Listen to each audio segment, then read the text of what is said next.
dalam setiap aksi harus memenuhi prinsip-prinsip business judgment rule. Yang paling esensi di dalamnya adalah bagaimana kita tidak ada konflik kepentingan dan tentunya mengindahkan aturan perundangan yang berlaku. Ke depan akan banyak sekali visi misi yang diturunkan kepada BUMN maupun juga anak perusahaannya melalui sebuah perencanaan, di dalamnya ada strategi dan akhirnya adalah aksi korporasi. Kami sebagai pengurus tidak bisa seorang diri, membutuhkan namanya pertimbangan-pertimbangan hukum yang itu dibantu oleh in-house counsel yang ada untuk memberikan masukan, pertimbangan kepada direksi sebelum mengambil keputusan. Peran dari in-house counsel itu sangat banyak. In-house counsel mengerti tentang KUHP. Sebagai penasihat hukum, in-house counsel itu mempunyai analisa yang baik. Jadi tidak semata-mata apa yang dilakukan oleh in-house counsel itu bisa kita tetapkan bahwa yang dilakukannya itu salah. Dalam hukum pidana ada dua kunci utama, yaitu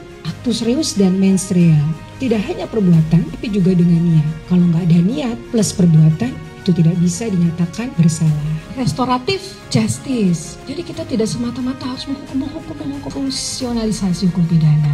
Tujuannya itu sebetulnya untuk melindungi kepentingan hukum, masyarakat, perseorangan akibat pelanggaran yang dilakukan. In-house counsel ini harus kita perkuat supaya kinerja Jasara Harja itu bisa mewujudkan misinya. Misi utama dari Jasa Harja ini mulia sekali. Tangan kanan dan kiri dari negara untuk mengimplementasikan amanat Undang-Undang Dasar.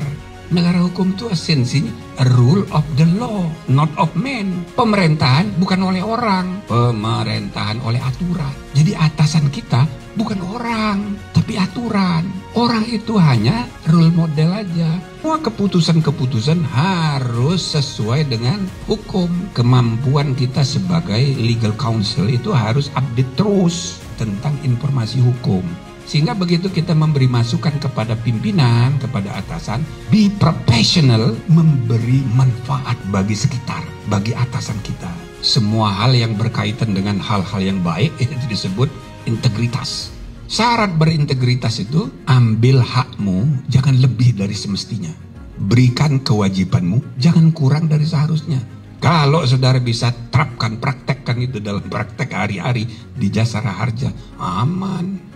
Tentunya ini harus dimitigasi dengan baik, kita bisa mendapatkan sebuah pandangan, sebuah masukan, induksi, bagaimana kita harus bersikap dan tentunya counsel ini bisa berperan membantu proses pengambilan keputusan dari direksi. Santunan kecelakaan, mudah dan cepat, Jasara